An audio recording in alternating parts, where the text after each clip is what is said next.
17 বছরে আওয়ামী লীগ যেমন দুর্নীতি করেছে, দলীয়করণ করেছে, তারা ইতিমধ্যেই শুরু করেছে। আপনারা জানেন যে 11টি সিটি কর্পোরেশনে তারা নিজস্ব লোক বসিয়েছে, প্রত্যেকটি জেলায় তারা নিজস্ব জেলা প্রশাসক বসিয়েছে। আমরা ধিক্কার জানাই যে 36শে জুলাই বৈষম্য দূরীকরণের জন্য হাজারো ছাত্রের জনতা জীবন দিয়েছে। আমরা দেখতে পাচ্ছি সেই জুলাই রক্তের উপরে দাঁড়িয়ে এই সরকার প্রথমেই জুলাইকে অস্বীকার করেছে, জুলাই চেতনাকে অস্বীকার করেছে।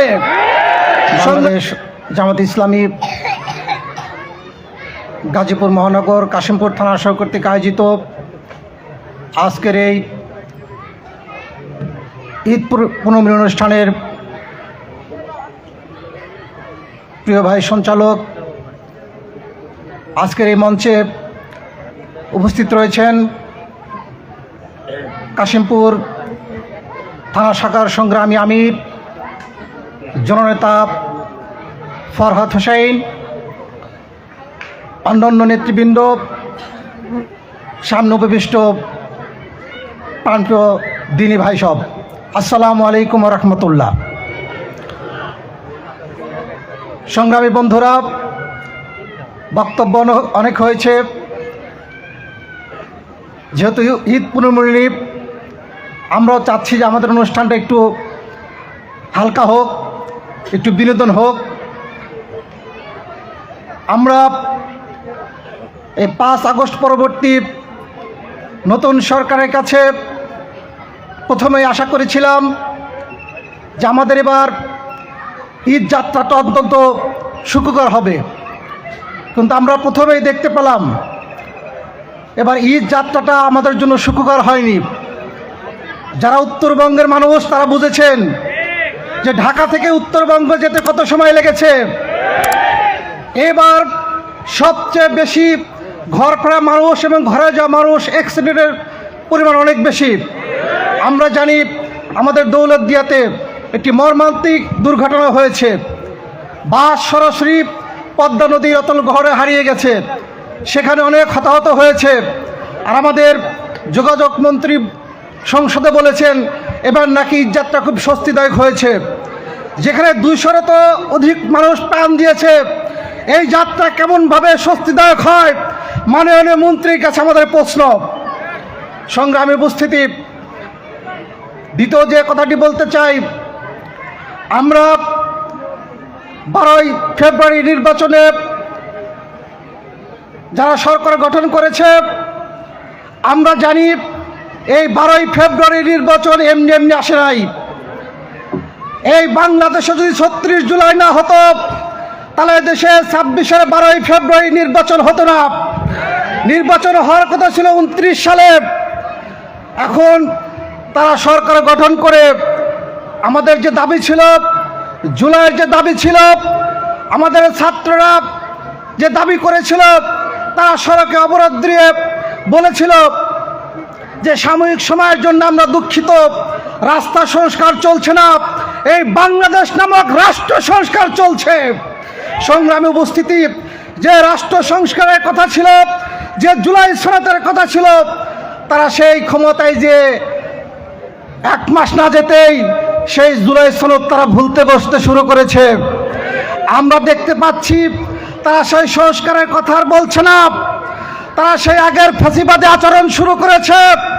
17 বছরে আওয়ামী লীগ যেমন দুর্নীতি করেছে, দলীয়করণ করেছে, তারা ইতিমধ্যেই শুরু করেছে।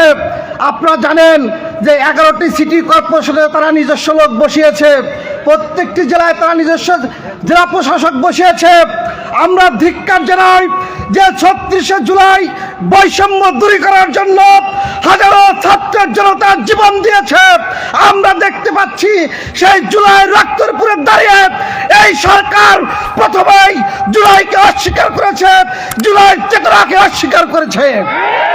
সংগ্রামী বন্ধুরা আমার, আমি যে কথাটি বলতে চাচ্ছি, জুলাই সংস্কারে কি ছিল?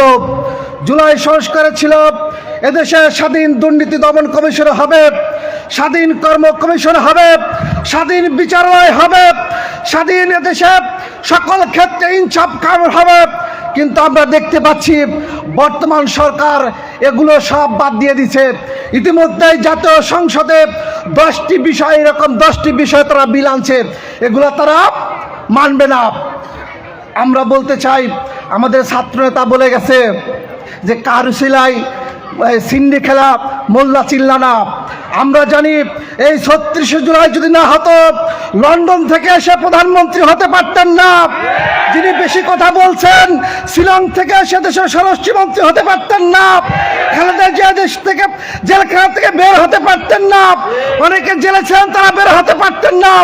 আর জুলাইয়ের সাথে গাদ্দারি করছেন, কিন্তু এদেশের ছাত্র সমাজ, এদেশের মানুষ জুলাইকে তারা ধারণ করে ইতিমধ্যে ঘোষণা হয়েছে আগামী 4 তারিখে সারা বাংলাদেশের মানুষ দেখিয়ে দিবে জুলাই ছাড়া এদেশের বাংলাদেশ আর চলবে না। জুলাই বাস্তবায়ন করেই এদেশের সবকিছু হতে হবে। সংগ্রামী বন্ধুরা, সেই জন্য আপনাদেরকে আমি সর্বশেষ যে কথা বলতে চাই, জামাতে ইসলামী ইনশাল্লাহ এদেশের মানুষকে ধন্যবাদ, তারা মন খুলে আত্মা উজাড় করে দিয়ে তারা জামাতে ইসলামকে ভোট দিয়েছে। আমরা এদেশের সর্ববৃহৎ বিরোধী দল, ইতিহাস বলে এদেশের যারা সর্ববৃহৎ বিরোধী দল হয় আগামীতে তারা সরকার গঠন করে। ইনশাল্লাহ আপনারা যদি ময়দানের সমাধান, এদেশের জনগণ আপনাদের উপর যে দায়িত্ব দিয়েছে, আমরা যদি জনগণের কাছে সঠিকভাবে সে দায়িত্ব উত্থাপন করতে পারি, আমাদের এই অগ্রযাত্রা আগামী দিনে জামাত ইসলামের এই অগ্রযাত্রা, জামাত ইসলামের এই সরকার গঠন, ইসলামী সমাজ ব্যবস্থা কায়েমের কোনো ষড়যন্ত্র ইনশাল্লাহ টিকবে না। সেই আহ্বান জানিয়ে, সেই প্রস্তুতি নেওয়ার আহ্বান জানিয়ে আমি আমার কথা শেষ করছি। আসসালামু আলাইকুম রহমতুল্লাহ।